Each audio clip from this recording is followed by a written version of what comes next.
Hi guys, எல்லாருக்கும் வணக்கம். புரட்டாசி மாதம் நான்வெஜ் சாப்பிட முடியாது. இந்த மாதிரி லஞ்ச் ரெசிபி செஞ்சு பார்த்துட்டு எப்படி இருக்குன்னு சொல்லுங்கள். வீடியோ ஃபுல்லாக பாருங்கள். பிடிச்சிருந்தா லைக் பண்ணுங்கள், சேனலை சப்ஸ்கிரைப் பண்ணுங்கள். உருளைக்கிழங்கு பொரியல் செய்கிறதுக்கு ஃபஸ்ட்டு நம்ம உருளைக்கிழங்கை வேக வச்சிடலாம். உப்பு போட்டு மஞ்சத்தூள் போட்டு வேக வச்சிருங்க. 2 விசில் வர வரைக்கும் வேக வைக்கணும்.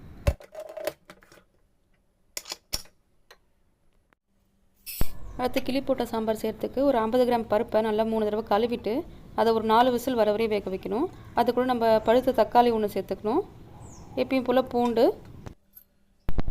மஞ்சத்தூள் ஒரு 1/2 ஸ்பூன் போட்டுக்கோங்க. உப்பு ஒரு 1/2 ஸ்பூனு, பெருங்காயத்தூள் ஒரு 1/2 ஸ்பூன் சேர்த்துக்கணும். எண்ணெய் 1 ஸ்பூன் விளக்கெண்ணெய் சேர்த்துக்கோங்க. 1 கப்பு தண்ணி சேர்த்துக்கோங்க. நல்லா பருப்பு முழுகணும் அந்தளவுக்கு சேர்த்துக்கிட்டு 4 விசில் வர வரைக்கும் விடணும். அப்போ தான் பருப்பு நல்லா குழஞ்சி வரும்.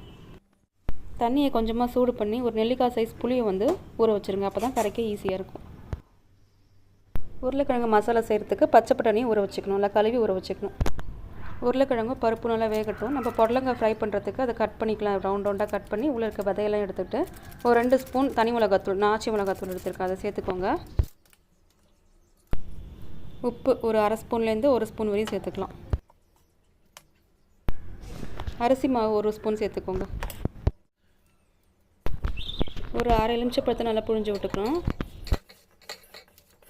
தண்ணி சேர்க்காமல் நல்லா பசைஞ்சு விடுங்க. தண்ணி சேர்த்திங்கன்னா புடலங்காவே கொஞ்சம் தண்ணி விடும். ஒரு 10 நிமிஷம் ஊறிச்சுன்னா, அதனால தண்ணி அதிகமாகிடும். தண்ணி சேர்க்காமல் கொஞ்சம் நல்லா கலந்து விடுங்க. இப்போ பருப்பு வெந்துருச்சு, ப்ரெஷரும் போயிடுச்சு. ஓப்பன் பண்ணலாம். பருப்பை கொஞ்சம் மசிச்சு விடணும். அதனால் தண்ணியை தனியாக எடுத்துகிட்டு பருப்பு கொஞ்சம் மசிச்சு விடுங்க மற்ற வச்சு.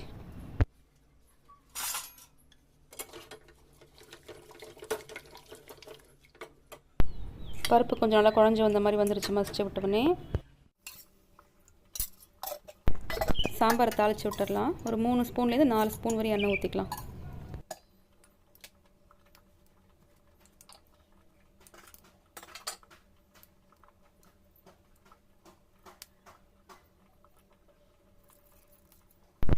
எண்ணெய் நல்லா காஞ்சிருச்சு. தாளிக்கிறதுக்கு கடுகு சேர்த்துக்கலாம். 2 மிளகு, ஒரு 4 வெந்தயம் சேர்த்துக்கிட்டு சீரகம் கொஞ்சம் தட்டி சேர்த்துக்கணும்.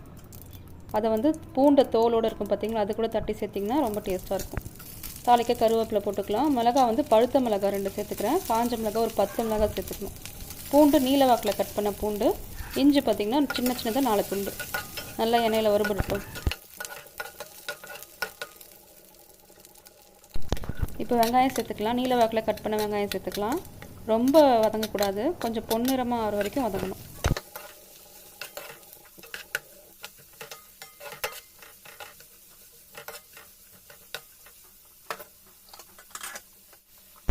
இப்போ வெங்காயம் பார்த்திங்கன்னா கண்ணாடி பதத்துக்கு வதங்கி வந்துடுச்சு பார்த்திங்களா.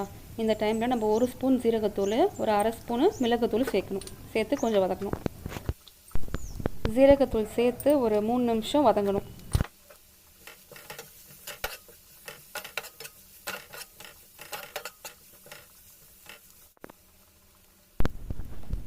இந்த டைமில் நம்ம புளி தண்ணி சேர்த்துக்கணும்.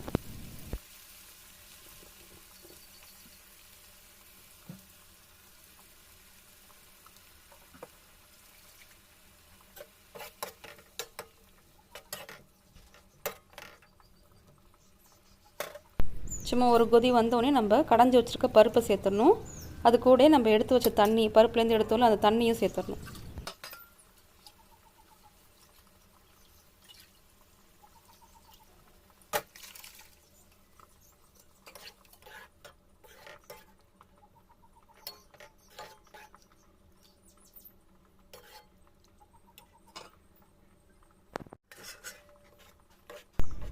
சாம்பார் இப்போ உங்களுக்கு கொஞ்சம் நுரக்கட்டி வந்திருக்கு. இன்னும் கொஞ்சம் நேரம் கொதிக்கிட்டோம். உப்பு தேவையான சேர்த்துக்கோங்க.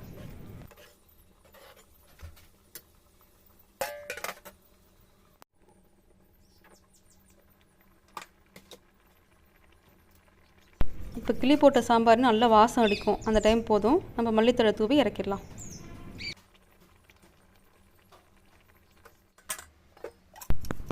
இப்போ உருளைக்கிழங்கு பொரியல் செய்ய ஆரம்பிச்சிடலாம். தேவையான எண்ணெய் ஊற்றிக்கோங்க. கொஞ்சமாக ஊற்றிக்கோங்க போதும். தேவைப்படுறப்போ நம்ம வதக்கும் போது தேவைப்பட்டுச்சுன்னா ஆட் பண்ணிக்கலாம்.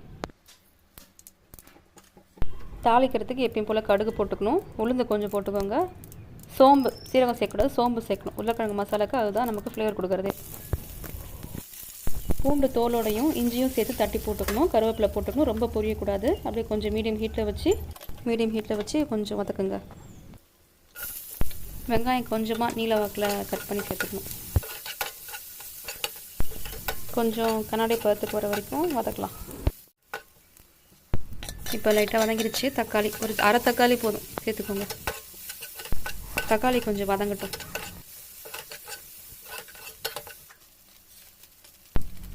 இப்போ தனி மிளகாத்தூள் சேர்த்துக்கலாம். ஒரு ஸ்பூன் சேர்த்துக்கலாம். தனி மிளகாத்தூள் சேர்த்துக்கணும். ஒரு அரை ஸ்பூன் குழம்பு மிளகாத்தூள் சேர்த்துக்கணும். அடுத்து பார்த்திங்கன்னா ஒரு தனியாத்தூள் ஒரு 1/4 ஸ்பூன் போதும்.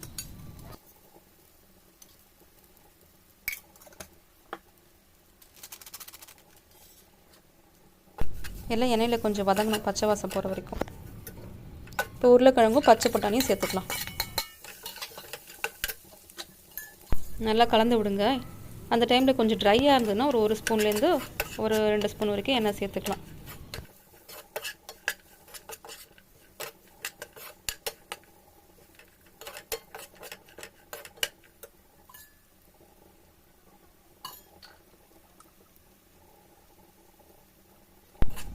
அப்படியே மசாலா கொஞ்சம் எண்ணெயிலே வதங்கட்டும். கொஞ்சம் நேரத்துக்கு அப்புறம் நம்ம ஒரு அரை டம்ளர் தண்ணி சேர்த்துக்கலாம். மிளகாத்தூள் பச்சை வாசனை போனதுக்கப்புறம் சேர்த்துக்கலாம்.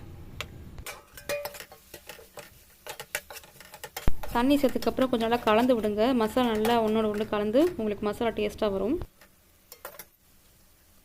தண்ணி ஊற்றுனீங்களா, அது கொஞ்சம் அப்படியே ட்ரை ஆகணும். அது வரைக்கும் வதக்கிட்டு நீங்கள் மல்லித்தழை தூவி இறக்கிடலாம்.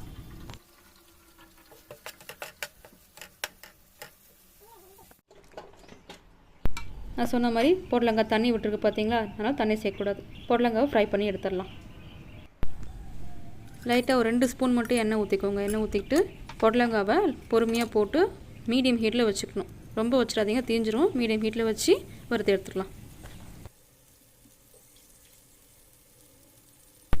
புரட்டாசி மாதம் நான்வெஜ் சாப்பிடாதவங்க இந்த மாதிரி டிஃப்ரெண்ட்டாக செஞ்சு ட்ரை பண்ணி பாருங்கள். எப்பயுமே கிளி போட்ட சாம்பார் கூட இந்த மாதிரி ஃப்ரை ஏதாவது சைட் டிஷ்ஷாக வச்சுக்கிட்டா ரொம்ப நல்லாயிருக்கும்.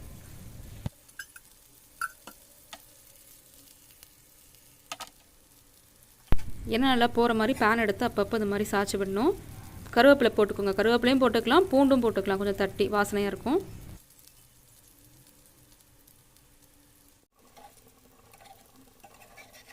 தீயை வந்து மீடியம் ஹீட்டில் தான் வைக்கணும், இல்லைன்னா வெண்டைக்காய் டக்குன்னு தீஞ்சிரும். மீடியம் ஹீட்டில் வச்சே சமைங்க. இந்த பொடலங்காய் ஃப்ரை பண்ணுறதுக்கு பொடலங்காய் ஃப்ரெஷ்ஷாக எடுத்துக்கோங்க. கொஞ்சம் வதங்கின பொடலங்காயில் இருக்கணும். 2 நாளைக்கு முன்னாடி வாங்கினது ஃப்ரிட்ஜில் வச்சு யூஸ் பண்ணிங்கன்னா சரியாக வராது. வீடியோ பார்த்ததுக்கு ரொம்ப நன்றி. பிடிச்சிருந்தால் லைக் பண்ணுங்கள், சேனலை சப்ஸ்கிரைப் பண்ணுங்கள்.